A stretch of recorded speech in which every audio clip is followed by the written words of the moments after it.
Hey guys, my name's Melissa, and I'm here today to offer you a tool to help aid in your recovery process. Before I go any further, I just want to congratulate you for where you're sitting right now. I've been there more than once, and I know it's not easy to ask for help. That's why I want to just offer my services to you so you don't even have to do the work to go seeking it. Early recovery comes with a full range of emotions, not just because our body is trying to find chemical balance again, but because it's a mental and spiritual adjustment to be thrown back into society after numbing ourselves for so long.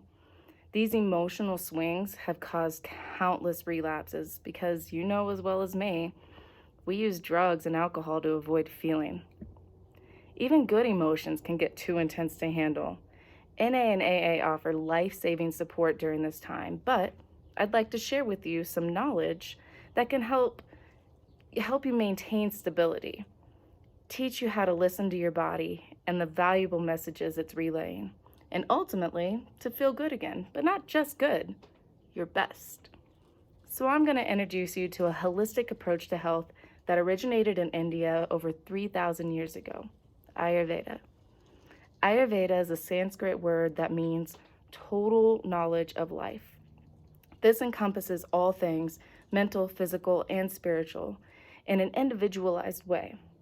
Although practicing Ayurvedic principles can reverse disease, the idea is prevention through balance. We get thrown out of balance every single day through factors like weather, sleep, lifestyle, environment, and our diet. Today, I'm going to teach you about the inner intelligence of the body, the three doshas. There's Vata, Pitta, and Kapha. Understanding the qualities present in these doshas and knowing which ones are dominant within you will help you understand much about your individual needs and therefore provide a way to bring back balance. Please keep in mind that the information I'm presenting to you is just an overview intended to give you insight on many things Ayurveda addresses. Trying to diagnose yourself at this point is like checking WebMD because you have a cough and then determining that you have cancer. We've all done it. There will be an opportunity for consultation, so for now, just sit back and enjoy learning about this incredible branch of holistic healing. First things first, let's find out what doshas are. So, as mentioned before, doshas are the expressions of the inner intelligence of the body. There are three doshas, being Vata, Pitta, and Kapha, made of elemental combinations. The elements are space, air, water, fire, and earth. These elements are all around us and inside of us. Every person has one or two main doshas, which determine things like their body build, personality, and their lifestyle or dietary needs. And each dosha has certain inherent qualities which can help determine what is needed in an individual to bring balance. So, let's start by identifying the qualities altogether, then exploring each dosha individually. Remember that Ayurveda is the total knowledge of life. So it's not just the doshas, but everything in life has qualities. Our experiences, our food, our personality, nature, so on and so on. There's 20 qualities, in Sanskrit known as gunas, listed as 10 pairs of opposites. These balance each other. If one of these qualities feels out of whack within you, the opposing quality is used to offset the imbalance. For example, feeling too hot on a summer day can be balanced with a cool shower, but eating something spicy on that same summer day will only increase your heat. Take a look at these for a moment, and we'll move on. We'll start by breaking down the Vata dosha. Vata includes the elements of air and space. Its functions are mainly for transportation, movement, and communication. The location where Vata is prominently present in the body would be in the srotas or channels, being the colon, bladder, anus, waist, legs, feet, and bones. And the qualities, as we mentioned before, that are included in Vata are dry, light, being a dry light like a cold wind, rough, quick, moving, and subtle. Do you notice a little bit of a theme here? It makes sense that air and space are connected in movement and have dry or light qualities. You'll see similar themes in the other doshas as these themes appear. The information here makes more sense and it's easier to digest. Characteristics of the Vata type constitutions, meaning what's expressed throughout the body type and the personality, might include a light, thinner build, creative and quick thinking, performs activity quickly, tendency for dry skin, aversion to cold weather, irregularity in hunger and thirst, quick to grasp new information, but also quick to forget, tendency towards worry or constipation, tendency for light, interrupted sleep. It's also important to note how the balanced and imbalanced states manifest themselves. So in a balanced Vata, you'll see enthusiasm, balanced expiration and inhalation, proper movement, balanced tissue development, and balanced release of waste. When imbalanced Vata has too much, it has just a drastic increase in it. There's emaciation, a black or dark color, desire for heat, shaking, constipation, distension of the abdomen, loss of strength and resistance to disease, loss of sleep, loss of sensory perception, irrelevant speech, and timidness. But when Vata is decreased, there's debility of body parts, less speaking and activity, loss of awareness, and symptoms of increased Kapha, which we will discuss in just a moment. Pitta dosha is our next up. This has the elements of fire and water, functions in digestion, metabolism, and transformation. The location in the body is mainly in the Agnis, which is a Sanskrit term for metabolic processes or digestive fire. So it's located in the small intestine, sweat glands, plasma, lymph, and blood. And the qualities would include slightly oily, light, hot, sharp, flowing, liquid, and pungent. Now, somebody who is prominently Pitta dosha has medium build, sharp thinking and intellect, aversion to hot weather, sharp hunger and digestion, medium memory and time to grasp new information, tendency towards irritability and temper, type A personality, prefers cooling drink and food, tendency towards reddish complexion and hair or moles and freckles, and are generally good speakers. A balanced Pitta dosha presents itself as good vision, good digestion, normal temperature, normal hunger and thirst, bodily softness, luster, happiness, and intelligence. And an imbalanced Pitta, when there's too much, there can be yellow color of stool, urine, eyes, and skin, hunger and thirst, burning sensation, and less sleep. A decreased Pitta involves dull digestion, coldness, and a loss of luster. Last but not least, Kapha dosha. The elements here are earth and water, functioning for structure, lubrication, and cohesion. The location in the body is mainly in the dhatus, or in English, tissues, chest, head, neck, joints, stomach, and adipose, or fat tissue. And the qualities would be oily, heavy, cold, the wet kind of cold, opposite from Vata cold, slow, stable, sticky, dull, and sweet. Somebody who has a Kapha type constitution could be solid, heavier build, with great strength and endurance, forgiving and generous, slow, methodical activity, oily, smooth skin, slow or mild digestion and appetite, tranquil, steady personality, slow to grasp new information with long-term memories, sleep is heavy and long, and hair tends to be thicker, darker, and longer. Balanced Kapha is unctuous, cohesive, heavy, has virility, strength, forbearance, patience, with the absence of greed. For an imbalanced Kapha, the increase is, as we mentioned before, also the decreased Vata, meaning the debility of Agni, As we talked about before, the Agni is the digestive fire or ability.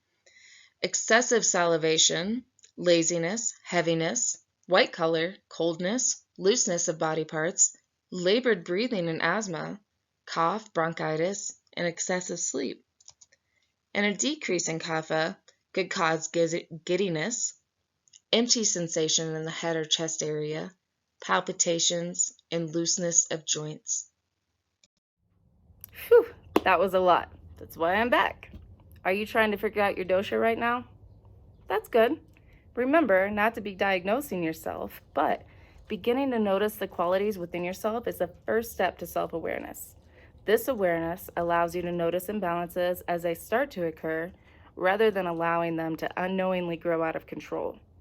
As I mentioned in the beginning, there are many factors that can create imbalance or dis-ease, like weather, sleep, lifestyle, and environment. One way that an Ayurvedic physician can detect imbalances is through a technique called pulse reading. It's a non-invasive and effective way to assess the state of each dosha in an individual. If you're interested in this, we can discuss it one-on-one. For now, we're going to focus on ways you can bring balance within yourself right away by means of dietary habits and daily routines. When it comes to diet and digestion, imbalance stems from ajern, which in English means indigestion. Symptoms of ajern include malaise, headache, fainting, giddiness, stiffness in your back and waist, yawning, body aches, thirst, fever, vomiting, and gripping pain.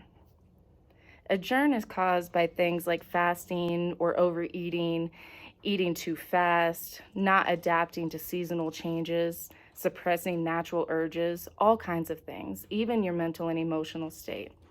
Even the healthiest of diets will cause indigestion when one is grieving, anxious, or fearful while they're eating. If ajern is not corrected, it can lead to another Sanskrit term, ama. Ama means impurities. These impurities are indigested food, which become toxic and obstruct mental and physical channels. This blocks intelligence and can lead to many complications. That's why the first general step in bringing back balance is to eliminate ama. Let's explore that now. The first step in eliminating ama is to avoid the causative factors in the first place. That means avoid overeating, avoid eating until the previous meal has been digested, so that means waiting 3 to 6 hours for a full meal to digest. Having lunch as the main meal of the day, somewhere between 10 a.m. and 2 p.m. when the digestive fire is the strongest. Have a light supper at least 2 hours before bed so you're not trying to digest while you're sleeping. Avoid ice-cold beverages and food. Avoid non-life supporting foods like leftovers, highly processed foods, fast foods, and foods with artificial ingredients or additives. Avoid eating too quickly. Eat with full attention on the meal, meaning avoid reading or watching TV while eating. Avoid emotional upsets during meal times. And eat the heavier, less digestible foods like heavy desserts, fried food, or salad at the beginning of your meal when digestion is the strongest. And one of the simplest changes to implement is drinking hot water. Even by itself, this routine can have a major impact on eliminating ama because it helps dissolve impurities and cleanse the entire digestive system, resulting in improved digestion and elimination. And it's absorbed into the circulatory system where that warmth and the extra liquid aids in opening circulation, which also dissolves impurities. So the process for creating this hot water is to start with pure spring or purified water, and then boil it for 10 minutes to reduce the mineral deposits and increase the cleansing effect. You can go ahead and boil the day's supply in the morning and keep it in a thermos to save time. Add additional spices only if you wish. You can do a slice of fresh ginger root, even a pinch of ginger powder, a pinch of turmeric, fennel seeds, maybe even lemon, but lemon can upset some stomachs, so just be aware of that. Honey. Honey is an option, but it must be raw and added to lukewarm water. heating honey in any way, in hot water or through cooking methods, turns it to pure amma. Let the water cool enough to not burn your mouth. This seems obvious, but hey, just saying it. Drink as much as you want throughout the day, but the ideal minimum is just a few sips every half hour. Finally, there's some just good general habits for any and all doshas. When it comes to food preparation, make sure that it's done in a pleasant environment by a person who's happy and well settled. Make sure it's delicious and pleasing to the senses. Doesn't mean to overload it with salt though. Serve it warm and well cooked, making it easier to digest.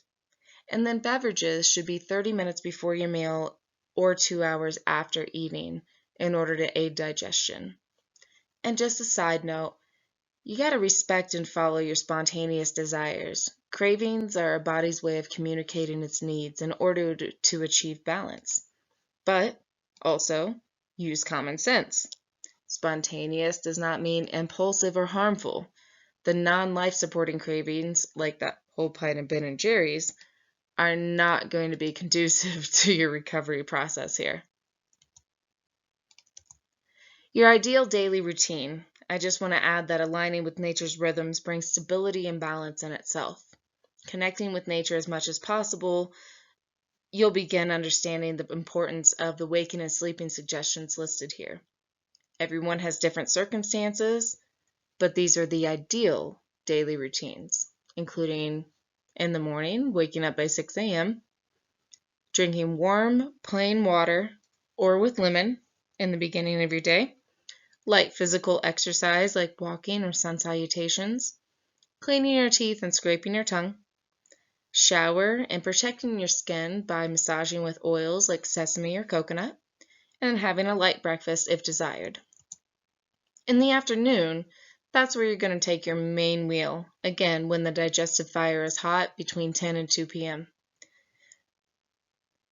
Take a little rest after lunch, and then, if you like, incorporate vigorous exercise, but just not on a full stomach. And in the evenings, enjoy settling activities such as yoga or reading. Have a light dinner at least 2 hours before bed. Take a little walk to reconnect with nature after dinner, and be in bed by 10 p.m. And lastly, but very important aspect, meditation twice a day. Meditation is a key component in Ayurveda since it's based on the health of the mind, body, spirit as one.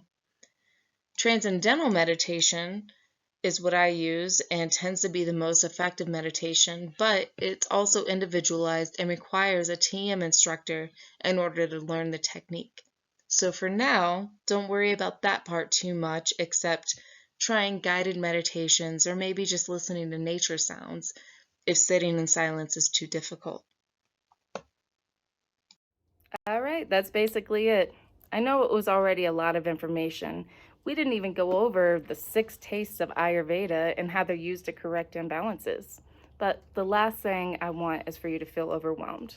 That's why I'll be available for one-on-one consultations with anyone who's interested. This is where we can dive deeper into what's causing imbalances in you. We can do a pulse reading.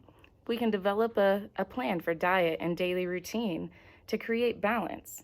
We can get more information about the TM technique, finding out where to learn it. And you can ask any other questions that you've come up with. Either way, if you begin taking the simple steps we talked about, like sipping hot water, getting proper sleep, conscientious eating, meditation, and just slowing down enough to listen to your body, you'll have a great head start.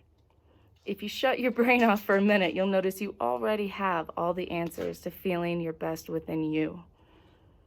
This knowledge should not be used as a potential replacement for recovery programs. It's supplemental information that will help you be confident in identifying your personal needs throughout the process of recovery. I hope you found Ayurveda as interesting as I do, and I can't wait to sit with you and go deeper into this journey.